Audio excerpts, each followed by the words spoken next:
हमारी भारत सरकार को अग्निवीर भर्ती जल्दी से जल्दी करके और इन पे जो बांग्लादेश का मामला है, बांग्लादेश का मामला, बांग्लादेश हो चाहे पाकिस्तान, ये हमारे पहले थे और आज भी हमारे हैं, अखंड भारत में आते हैं। आज हमारे भारत सरकार को तुरंत हमारे हिंदुओं के लिए सवाल तो सबसे बड़ा ये उमेशानंद जी कि बांग्लादेश में मौजूद अपने हिंदू भाइयों की रक्षा कैसे की जाए। देखिए, बड़ी दुखद स्थिति है।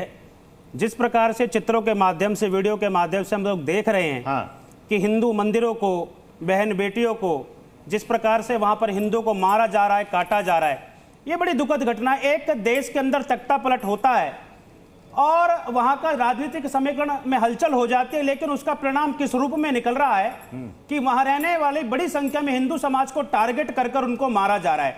प्रश्न ये खड़ा होता है कि किसी भी देश में कोई राजनीतिक हलचल होती है, तख्ता पलट होता है, लेकिन उस देश में रहने वाला एक वर्ग विशेष है जिसको हिंदू समाज बोलते हैं, उसको टारगेट क्यों किया जा रहा है। लेकिन मैं एक बात आपके सामने और रखने की कोशिश करता हूं, ये बांग्लादेश का विषय नहीं है।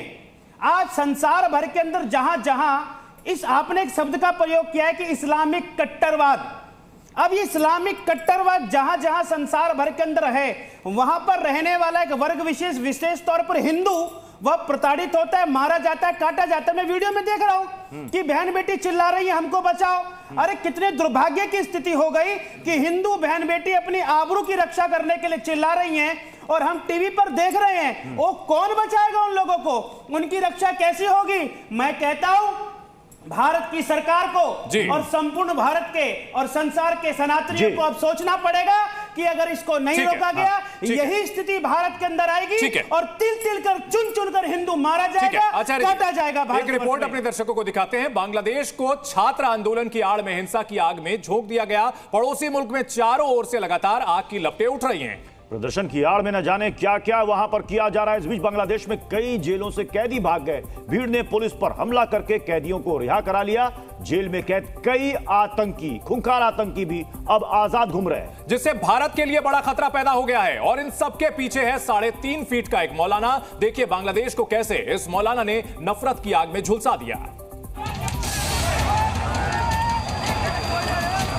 বাংলাদেশে ইসলাম ছিল, ইসলাম আছে, ইসলাম থাকবে। 4 দিন পরে তোমার মসজিদগুলোতে হামলা করে বাংলাদেশের বুক দিয়ে ইন্ডিয়ার হিন্দুত্ববাদীদের ট্রেন চলতে দেওয়া হবে না। हिंदू विरोधी तकरीर, फरज হলো ভূমি রক্ষা করা, भारत के खिलाफ जहरीले बोल, भड़काऊ भाषण और बांग्लादेश को पूर्ण मुस्लिम राष्ट्र बनाने की चाहत में इस मौलाना ने बांग्लादेश को हिंसा की आग में झोंक दिया। 3.5 फीट के इस कट्टरपंथी इस्लामिक धर्मगुरु ने छात्रों के प्रदर्शन में ऐसा जहर घोला कि आज पूरा बांग्लादेश जल रहा है।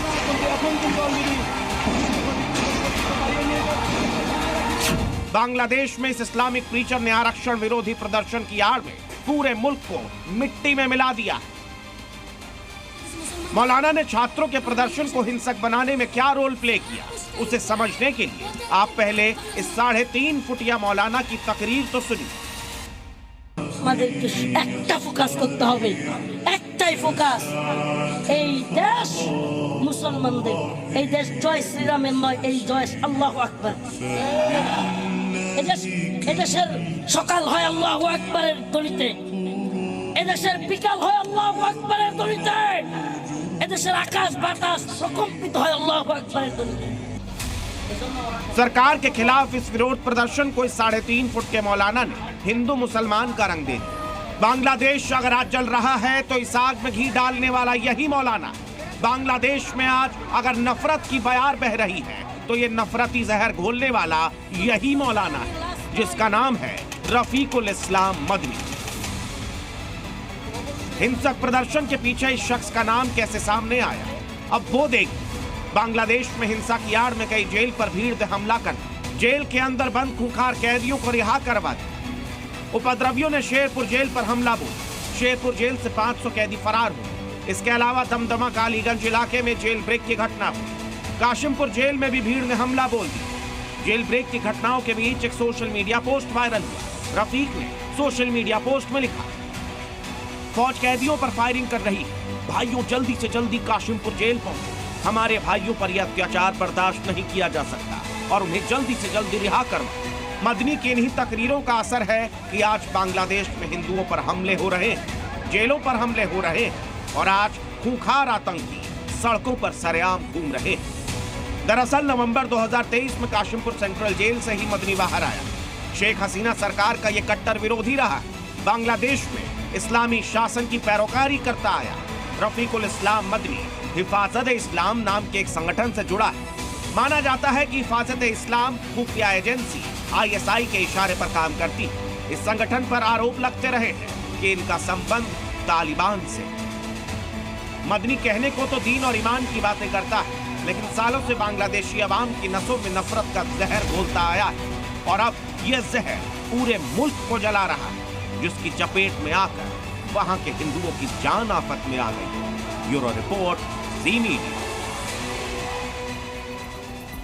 तो कट्टरपंथी मौलाना 3.5 फुट का नफरत का जहर घोल रहा है और इस जहर का असर पड़ रहा है हिंदुओं पर। उन हिंदुओं के ऊपर अत्याचार किया जा रहा है और इस बड़ी खबर पर हमारे साथ पूरा पैनल मौजूद है। 2 सहयोगी भी हमारे साथ जुड़ गए हैं। इन सबके बीच बड़ी खबर, भारत बांग्लादेश बॉर्डर पर BSF के DG दलजीत चौधरी लगातार तीसरे दिन भी पहुंचे हैं। जी हां, भारत बांग्लादेश बॉर्डर के दौरे पर है BSF के DG। आज त्रिपुरा बॉर्डर पर जाएंगे, बॉर्डर की चौकसी का जायजा लेंगे DG। इससे पहले भी हमने कल देखा था कि कल सुबह DG BSF वहां पर पहुंचे थे बांग्लादेश बॉर्डर पर। वहां पर स्थिति का उन्होंने जायजा लिया था, क्योंकि वहां पर निगरानी और चौकसी और ज्यादा बढ़ा दी गई है। हर चप्पे चप्पे पर निगरानी की जा रही है। हमारे साथ हमारे 2 सहयोगी और इस वक्त जुड़ रहे हैं, सिद्धांत और अंजलि। मैं सबसे पहले अंजलि आपके पास आ रहा हूं, क्या जानकारी मिल रही है, क्योंकि इस वक्त बॉर्डर पर लगातार नजर बनाए रखना बेहद जरूरी है।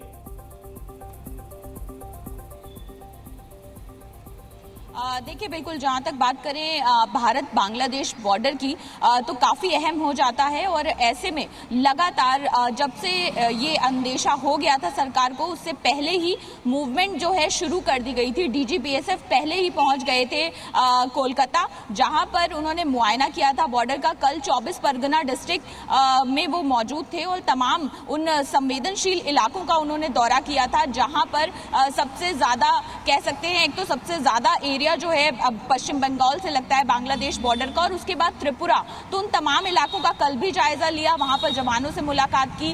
और इसके साथ साथ आज त्रिपुरा का बॉर्डर जो है करीब 850 किलोमीटर का ये जो रेंज है, इस पूरे रेंज को भी बेहद संवेदनशील माना गया है। सीमाओं पर सुरक्षा की जा रही है। सिद्धांत हमारे साथ बने हुए हैं। सिद्धांत, भारत सरकार की ओर से डिप्लोमेटिक लेवल पर वहां जो हिंदुओं के ऊपर अत्याचार हो रहे हैं, उनकी संपत्ति पर हमले हो रहे हैं, मंदिरों को तोड़ा जा रहा है, इसको लेकर के कोई बातचीत की गई है?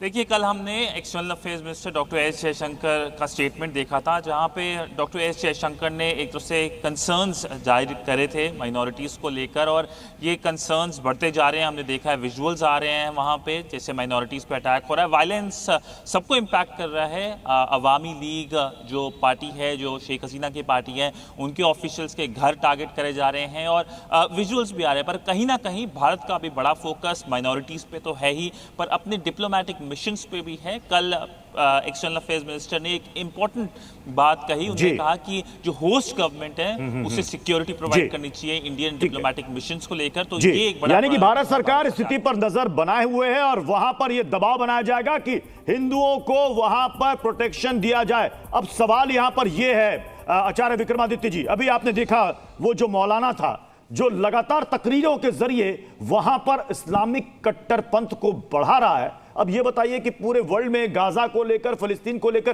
कई सारे हैशटैग चलते हैं, eyes on Gaza, save Hindu hashtag चलेगा क्या? क्या आप लोग कोई धर्म संसद बुलाने की डिमांड करेंगे क्या? क्या हैशटैग चलाने से मैं कहूँगा इस भयावह स्थिति का कोई रास्ता बन सकता है? मुझे कोई रास्ता नहीं दिखाई देता। जब तक भारत सरकार खुले रूप से पूरा विपक्ष के साथ मिलाकर इस देश की जनता एक नहीं होगी, तब तक कुछ नहीं चलने वाला है। क्योंकि क्या, जैसे इंदिरा गांधी ने 1971 के अंदर क्लियरली बॉर्डर खोलकर हिंदुओं को, वहाँ के जो भी लोग प्रताड़ित थे उनको बुलाने का प्रयास किया, क्या ऐसी स्थिति में भारत की सरकार क्या नहीं ले सकती इनिशिएट? क्या हिंदुओं के लिए खुला दरबार खोल दिया जाए कि आए? लेकिन यहाँ पर यह स्थिति ऐसी बनेगी, क्यों आएंगे? बात करके क्यों आएंगे? अपना घर जिंदा नहीं रहेंगे, वहां जिंदा नहीं रहेंगे। ये इतिहास बता रहा है कि वहां जिंदा नहीं रहेंगे। यही विरोध, यही विरोध जमाया छोड़कर भाग के आ जाए। क्यों भाई आनंद जी, यही विरोध जो है ना, जो आप यहाँ कह रहे हैं, नहीं, वहां पर सुरक्षित उनको रखना वो जरूरी है। अगर वहां बचना होता तो अब तक अभी जो हसीना जी की सरकार तो ऐसे तो भाग कर क्या पड़ेगा, भागने वालों के लिए जमीन कम पड़ जाती है। फिर तो कई मुल्कों से, गोविंद बल्लभ जी, फिर तो कई मुल्कों से सारे के सारे लोग भाग कर आ जाएं। मैं बड़ी विनम्रता के साथ कहना चाहता हूं, अब्दाली, बाबर, गजनवी, यही प्रकरण होते रहे। भारत की आजादी के समय डायरेक्ट एक्शन का आज दृश्य दिखाई दे रहा है। ये ऐसे नहीं सुधरने। देशमाख्याति भाषणम, किसी भी देश के सर्वोच्च व्यक्ति का जो भाषण है जी, उसकी बोली है, उससे नियंत्रण होता है विश्व में। इस समय भारत सरकार को मिमियाने की भाषा नहीं करनी चाहिए। अगर राष्ट्र बचाना है, विश्व बंधुत्व का उद्घोष अगर ठीक करना है, इस समय आप ललकार करके क्या करना चाहिए? सरकार को क्या करना चाहिए? वहां की सेना के साथ, वो सेना अध्यक्ष कह रहे हैं हम ठीक ठाक कर देंगे, जब सारे लोग मर जाएंगे तब ठीक ठाक करेंगे। इस समय डायरेक्ट, जब भारत की सेना और बांग्लादेश की सेना में बड़ा समन्वय रहा है, इस समय डायरेक्ट उनको कहना चाहिए इस प्रकार की घटना होगी तो भारत उसका एक्शन लेगा। लेकिन जो धर्म संसद की यहाँ पर बात हो रही है, क्यों नहीं ऐसा किया जाए? आप कह रहे हैं कि हिंदुस्तान में धर्म संसद बुला करके ही क्या कर लेंगे आप? अगर आवाज उठाएंगे तब तो दुनिया में सुनेंगे। अगर आप वर्ल्ड कनेक्टिविटी के साथ, चूंकि कई जगह धर्माचार है, यूएस में भी है, बांग्लादेश में भी मौजूद है, आप एक बड़ा धर्म संसद कर सकते हैं ताकि एक इंटरनेशनल प्रेशर क्रिएट किया जाए। सतीश जी, सतीश जी, निश्चित तौर पे देखिए, सब अगर आवाज़ नहीं उठाई जाएगी तो उसका कोई प्रभाव नहीं पड़ेगा। और हमें इस विषय के ऊपर निश्चित तौर पे धर्म संसद या एक बहुत बड़ी मतलब कि मीटिंग करनी चाहिए कि तब ये आवाज़ जो है राष्ट्र के अंदर गूंजेगी और अंतर्राष्ट्रीय स्तर के ऊपर इस बात को सुना जाएगा। जी। जी न्यूज़।